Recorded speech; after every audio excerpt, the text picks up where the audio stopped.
Not by luck or fate. Trust your own strength and courage. Don't rely on fate. The world's things are about human wisdom, unchangeable with insight. They move according to fate and God's will. A lot of people have said that. I still have that view. I am well aware that there is. I'm actually running out of luck. There's no way to stop it. You don't have to struggle. You have to leave it to fate. I even think about it. Big changes are still happening every day because it's all wrong with human expectations. These ideas are common today. It is being accepted. If I think about this problem often, come to believe to a certain extent. Nevertheless, our free will, unless it's completely gone, fate is. It just dictates about half of what we do. The other half of the parts that are smaller, I think it's up to us. I'm going to compare this to a swollen river. A furious stream of water swept over the plain, destroy trees and buildings, sweep up the soil and move it to another place. Everyone can't fight in front of this torrent. Run away or raise your hands. But when the river is quiet, people think it's a bank. If a flood occurs due to the building of a levee, turn the water around to the designated canal. Stop the torrent to a certain extent. Its power can be suppressed. Fate is the same, like a bank or an embankment against it. In a place where there is no systematic power, the water overflows and exerts power. Changes are in progress and frequently. If you look at Italy happening, you know, the levees against floods, fields with no other disaster prevention facilities. It can be seen that the same is true. If it's as appropriate as Germany, Spain and France, if I could have kept it with courage and wisdom, Italy wouldn't have gone through much change.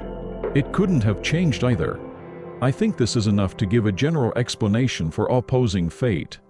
But in certain cases, without the change of character or quality of a monarch, one day, it flourished, you can see it go down the next day. This is what I mentioned earlier. It's mostly from the cause. In other words, a monarch who is entirely dependent on fate. If luck changes, it will perish. A wise ruler is a source of insecurity. Find it in advance and remove it easily.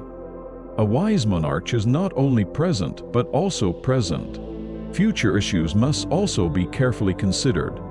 When predicting far-flung difficulties in advance, be able to prepare appropriately. In a state of defenselessness, if you wait for me to approach you, the disease cannot be cured because there is no cure. Even if you're diagnosed with a wasting disease, it's easy to treat in the early stages.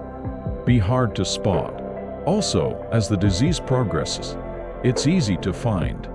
It's hard to cure. The same is true of governing the state. A wise ruler is a source of insecurity. Find it in advance and remove it easily. Unlike him, an incompetent ruler, I can't make any predictions, to the point where everyone is clearly aware of it. Even if the national crisis becomes urgent, there is nothing we can do. When there's a target, it's an intentional one. Aim higher than the point. He should act like a brilliant archer. When the target is very far away, he aims higher than his intended point. That's how the ball flies away, because it hits the target, not with the help of others. Protect yourself. A monarch who has lost his long-held territory should not blame his fate. You have to blame your laziness and incompetence. The reason is that when you're at peace, without thinking about the possibility of change, I don't think about fighting back when it's dangerous. He's trying to run away first. The people were fed up with the arrogant victor. I just want you to call yourself. This is a different approach. It's effective if you don't have it. Something else that can save you from ruin. Not considering countermeasures. It's a very silly thing to do. It's not like someone else is doing it with the thought that they'll help me. It's the same as someone who falls intentionally.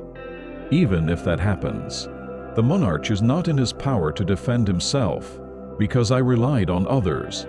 His safety will not be guaranteed.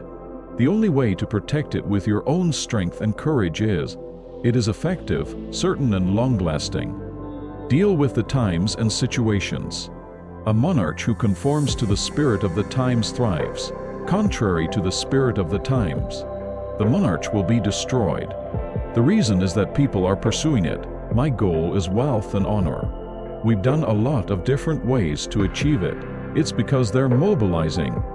Some people are careful. Some people are careful. Some people are impatient and persistent. Some people are fierce. They are moving toward success in their own way. Equally careful in one's efforts. One of them succeeds. The other can be seen failing. And the prudent and the impatient. In a completely different way. You can see the success of it. It's not like they're in the nature of the times. It depends on how much you got it right. So, as I said before, it's completely different. The two people who acted got the same results. On the other hand, two other people who acted in the same way, only one of them will achieve the goal.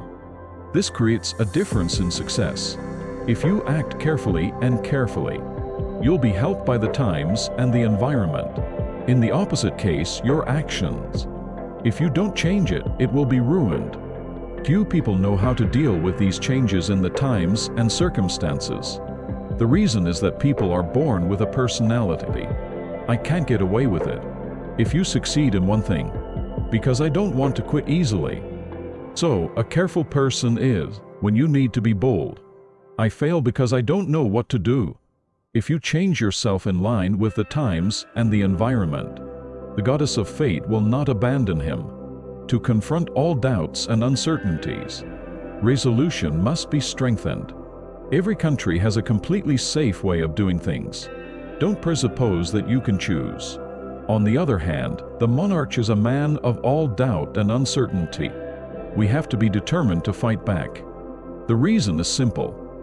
If you avoid a crisis, another danger, because it's the way of the world. So, in a cautious manner, I'm going to sort out these dangers. For the good, we must accept minimal harm. The monarchy is also known as the Devil's Book. I'm going to read it to teenagers. Be designated as a must-read. The prerequisite for reading this book is that he wants to understand the world as it is. The great Roman politician Caesar said this: humans don't see everything. A lot of people want to see you. I only see what I do. It's just good and evil, buried in the composition of dichotomy. People who don't want to see the reality. Reading is just a waste of time. Let's not understand it. It's just a misunderstanding. Well, with a little antipathy, just my heart. It is likely to be uncomfortable. But I miss you. It's not just watching what we do.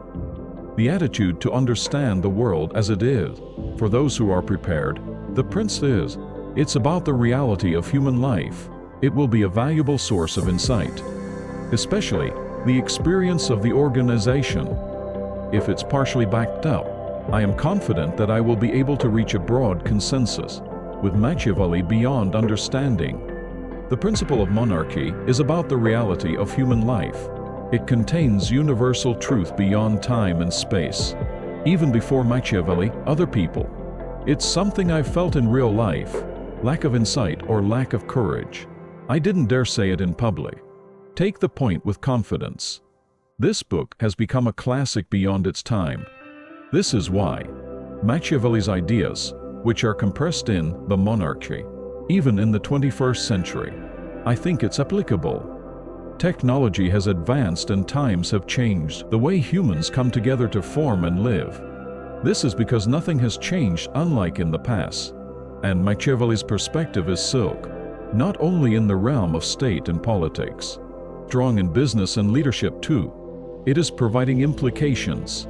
In this respect, Machiavelli's The Monarchy, enterprise strategies that are effective in the 21st century and the living of organizational leadership. It can be said that it is a lesson. I support your passion.